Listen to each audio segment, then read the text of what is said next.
Good morning, teacher. My name is Christian and my class is 8-2DA. Today I'm going to talk about an imaginary story using the first conditional. My topic is an imaginary musical story. One day I saw a concert in my city and I thought, what would happen if I joined a band?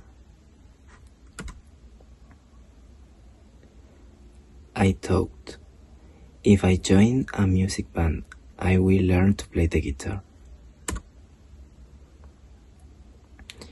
If I learn to play the guitar, I will practice every day.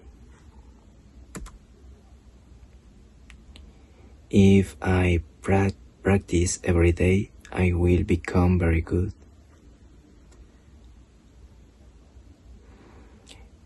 If I become very good, I will perform on stage.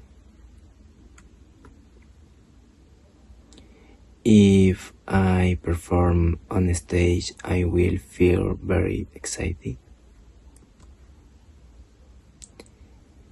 If I feel very excited, I will write my own songs.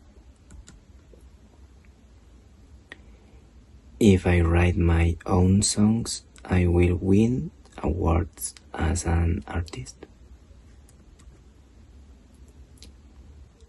If I win awards as an artist, I will become famous.